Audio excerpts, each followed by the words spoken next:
Bago ito guys, simula January 1, 2026, magiging madali na para sa mga regulated professionals na makapagtrabaho sa ibang probinsya ng Canada dahil po sa pag-aalis ng mga interprovincial barriers.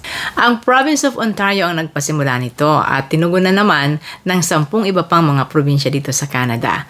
Kasali kaya ang profession mo dito? Ano yung step-by-step process? Yan ang ating topic ngayon guys dito sa ating video, kaya stay tuned. Si Ate Menchie po ito.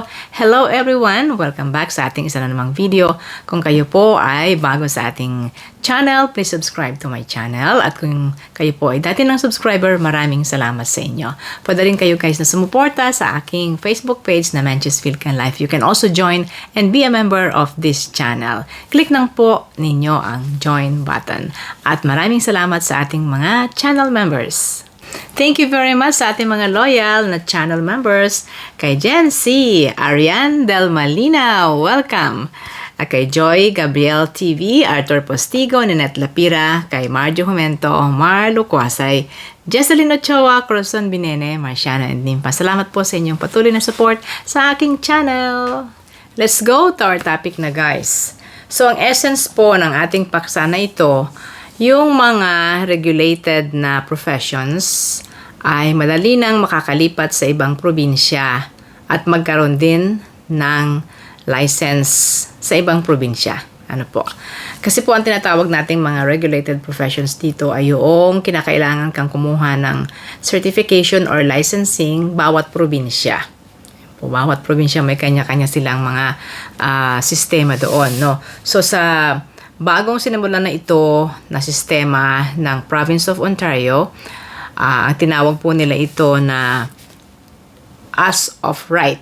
Yan, As of Right. Ang programang ito po ng Ontario ay nangangahulugan na ang mga professionals sa ibang probinsya ay makakapasok dito at makakapagtrabaho kaagad.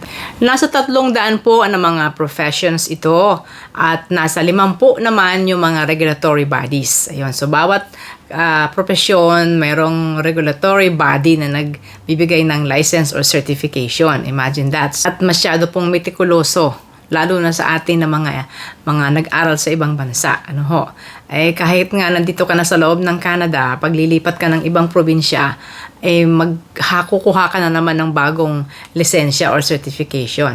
But guys, dito sa programang ito, hindi po kasama yung medical field or healthcare field. Nakapaloob sa As of Right framework na ito ng Ontario, na bibilis na makapagtatrabaho kayo sa loob ng Ontario in your own profession.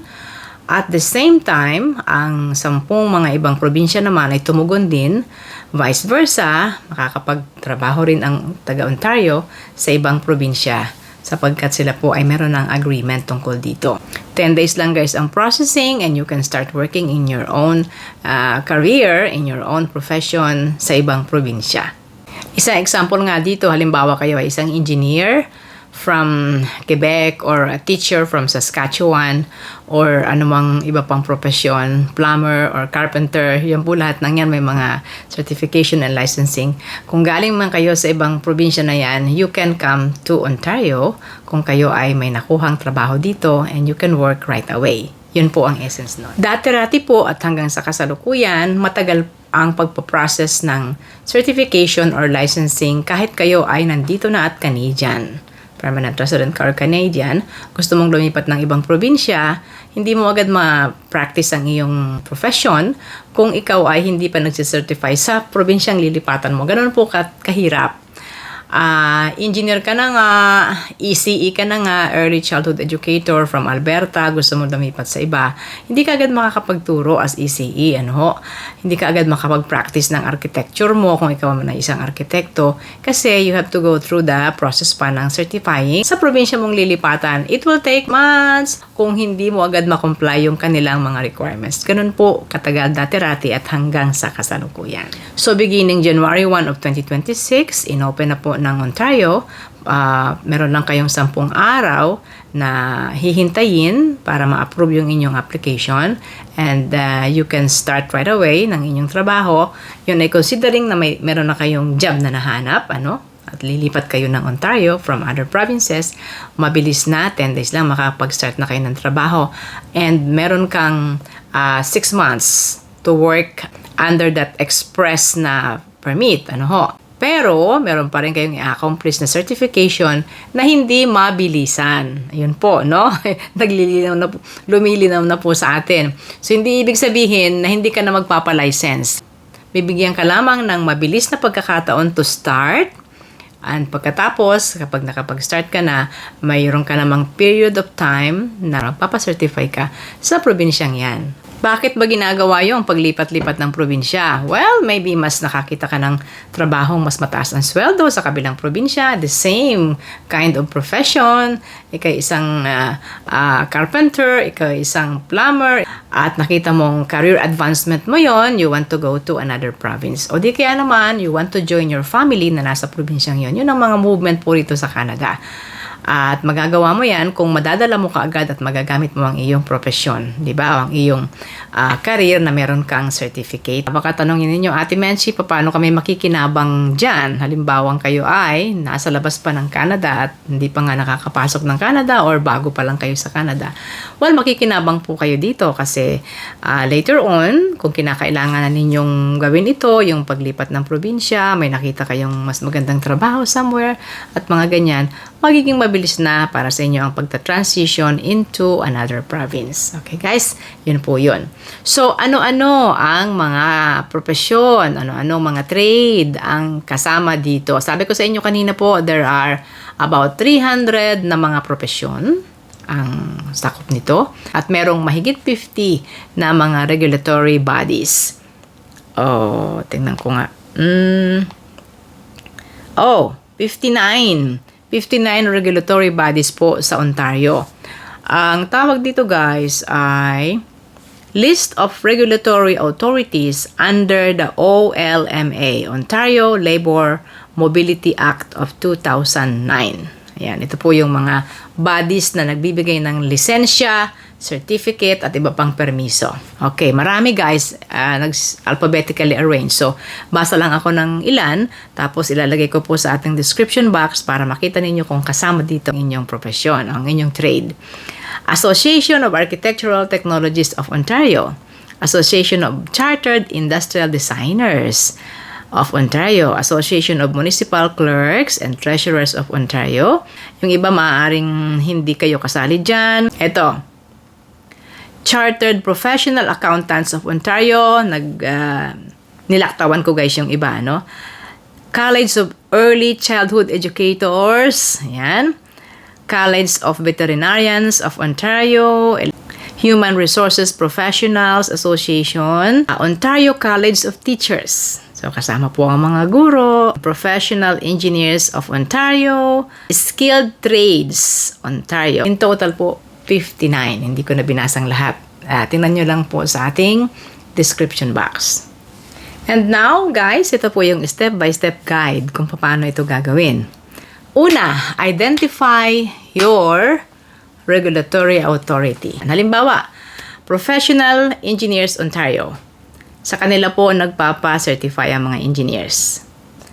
Ang trades naman, Ontario College of Trades. Ano ba yung mga trades? Plumbing, carpenter, yan po yung lahat ay mayroong trade certificate. Yung mga dumaan po sa mga apprenticeship, millwright, mga ganyan, And then, use the official government portal para po kayo ay makapasok sa kanila. Gather the required documents. Mag-compile kayo ng inyong mga dokumento, yung mga dati ninyong certificate sa probinsya kung saan kayo nagmumula, mga proof of active registration ninyo, and any other supplementary materials. Submit your application. File through the streamlined labor mobility channel. Applications can often be done online. Wait for the confirmation. Within 10 business days, you will receive a notification of your certification. And then once na binigyan na kayo ng certification, work and complete full registration. Ang confirmation will just give you a 6-month period na pwede na kayong magtrabaho kaagad. Walang masyadong masasayang na panahon, hindi kayo kakapusin sa pera sa inyong transition from one province to another. Diba? Trabaho na agad. And within the 6-month period, anong gagawin? Tuparin na po ninyo yung kabuuan ng full certification. Maaari daw pong may exam din, maaari daw pong hingan kayo ng mga previous ninyong mga record ng pagtatrabaho, etc. Pwedeng may mga interviews and whatever na requirement. Ang sample pa nga dito, a family from Manitoba could move to Ontario confident in quick employment, stabilizing finances, and integrating faster into the community. Yan na po ang magiging trend ngayon sa Canada, maging po sa mga negosyo, ay meron na po ngayong pag-aalis ng mga barrier. Ang sabi naman natin dito sa ating Menchie's Philican Life, okay ito. Basta po pakikinabangan natin ng mga immigrants, for example. Basta pakikinabangan ng marami, lalo na nating mga Pilipino, abay okay. Okay tayo dyan. Tayo ay go dyan. Ano ho? At hindi tayo kumukontra. Anyway, tayo na may mga observers lamang. At sana ang wish natin ay more of this kind of unity, more of this kind na mga programa ang mabuksan para sa ikabubuti ng mga workers, immigrants na katulad natin. Ano po? Ayun. So, yan muna ang ating informasyon.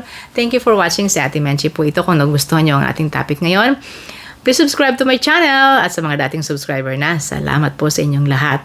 You can also support me sa akin pong Facebook page na Menchie's Philican Life sa FB. At kung gusto rin po ninyo akong supportahan pa more dito sa ating YouTube, just click the join button and be a channel member.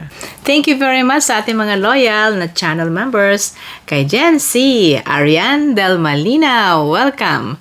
Kay Joy Gabriel TV, Arthur Postigo, Ninette Lapira, kay Marjo Jumento, Omar Lucuasay, Jesseline Ochoa, Cruzon Binene, Marciano and Nimpa. Salamat po sa inyong patuloy na support sa aking channel. Hanggang sa susunod nating video, sa Ate Menchie po ito.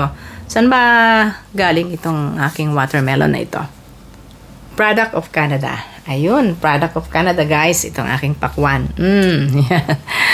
Thank you very much for watching. Si Ate Menchie ito from Toronto. Salamat sa inyong panonood. Hanggang sa susunod, information about Canada ang hatid po natin. Bye-bye!